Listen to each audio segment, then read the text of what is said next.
So the way we talk about bowlers in limited overs cricket is behind the times. And I don't just mean terms like seamer or spinner, or even their official terms like leg spinner and off spinner and left arm seamer. I'm talking a bit beyond all that. In fact, let's start with right arm seamers, as they bowl around 50% of all balls delivered in professional cricket. We know that Kyle Jamieson and Dwayne Bravo are both right arm seam bowlers. Of course, that's about all they have in common. Jamieson is 28 centimeters taller than Bravo. And being that you don't release the ball from the top of your head, wingspan also plays a part, as does how much you collapse at the crease. But most bowlers are not quite this extreme. Though, this is my favourite. Mohammad Irfan and Lasif Malinga, two seam bowlers. But when you're facing them, even though one was left arm and one was right arm, even within that, it still feels like you're playing two different sports when you're facing these guys.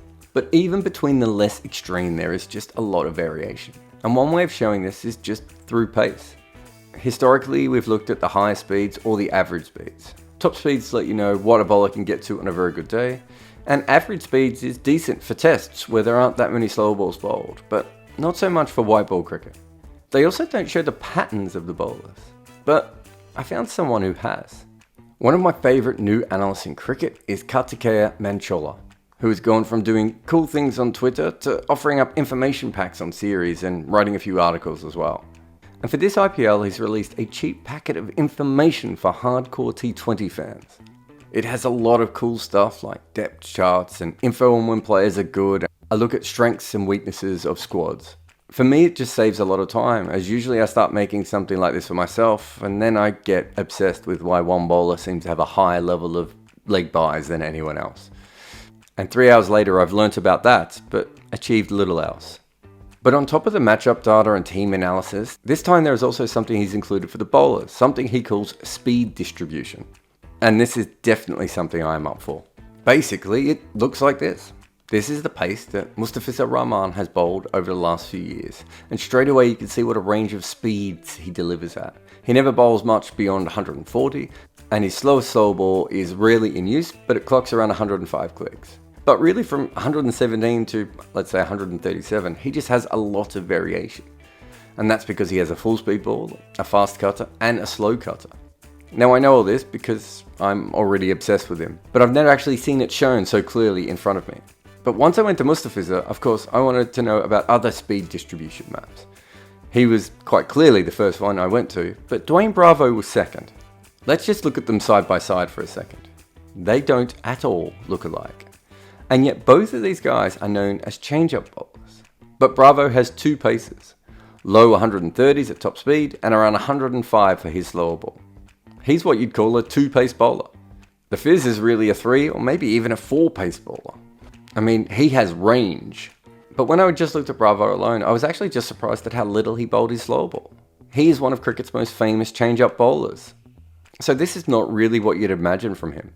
And the other thing about Bravo is that his pattern is fairly normal. Here are three of Bravo's fellow Chennai seamers, Ngidi, Thakur and Chahar. You can see all of them are quicker than Bravo, and they all use their slow ball slightly less, or maybe in Ngidi's case, about the same amount. But all of these guys are what I would call a clear two-speed bowler, someone who has a top speed and then a slow ball.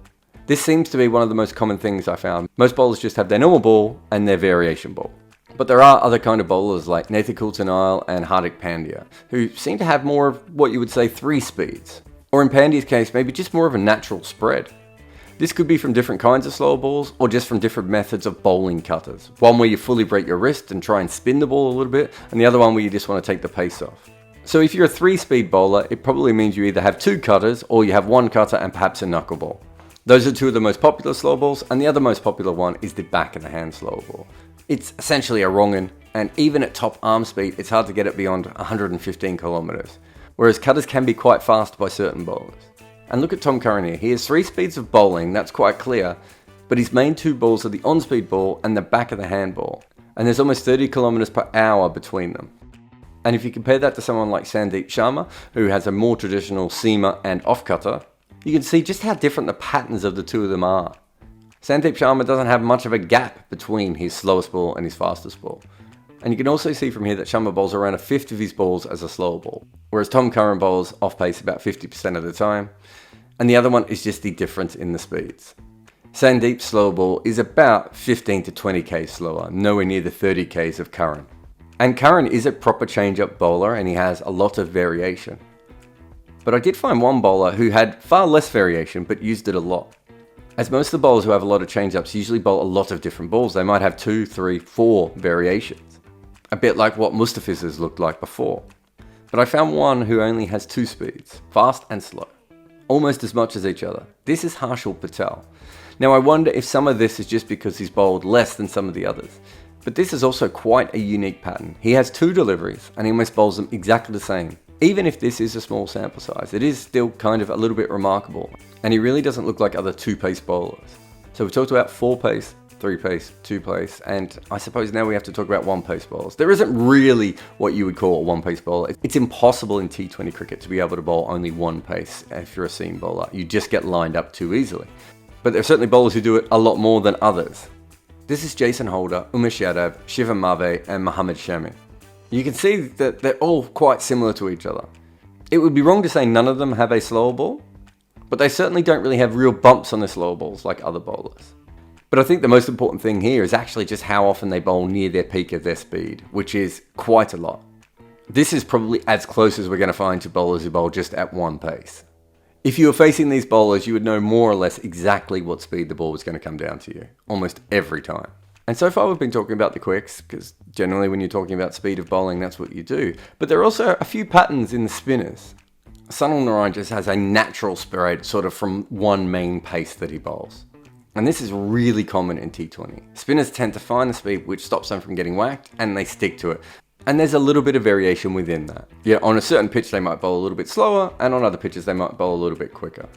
And you can see that the experienced spinners sort of do a similar thing. Harshal Patel and Rashid Khan also, again, more or less the same. There are little variations here all the time, as you would expect from a spinner, but nothing too dramatic. They certainly don't have any balls where they toss it up a lot, and they certainly don't have anything like a faster ball. They just have balls that are a little bit slower and balls that are a little bit quicker over about a 20-kilometer range. I don't think this is that much different than what you would expect to see in a test match. These guys have very effective stock balls, and so they don't really need to have anything else. Krunal Pandya, on the other hand, has a wider base of speeds, almost 30 kilometers per hour. But that's not the thing I first noticed here. It's that he has a very noticeable quicker ball. He basically looks like an inverse of your standard 2-speed seam bowler. And he's clearly not as good a spinner, so his quicker ball really tries to help him rein in the batters. Mohammad Nami has a very similar pattern to this. But I found one other spinner that I thought was really interesting here. Imran Tahir seems to have 2 completely different speeds that he bowls. The second one is not that quick, it's under 100 kilometers an hour, whereas Krunal Pandya's was at 110 kilometers an hour. And I would assume this might be something to do with how he bowls at different periods in the game or in different surfaces, but it's quite clear that he has 2 different pace deliveries, one around mid-80s and one around mid-90s that he obviously uses for different situations. I wouldn't say the second one is a faster ball, it's just a ball that he bowls faster. There's a lot in this data, and if you get a chance, you should definitely download Kartikeya's package. And we're just getting started really, but what it does show us is just how much variance there is from bowler to bowler. Everyone's got their own slightly different method of doing things. And this is just pace. We haven't even looked at bounce or release points, line. And I'm not sure we're ready as a game to declare that a bowler is a high, wide release, back of a length, 3-pace swing bowler just yet. But T20 is giving us so much more variance in how people do the exact same job. And while I think we've noticed this for a while, we're only just starting to study them now.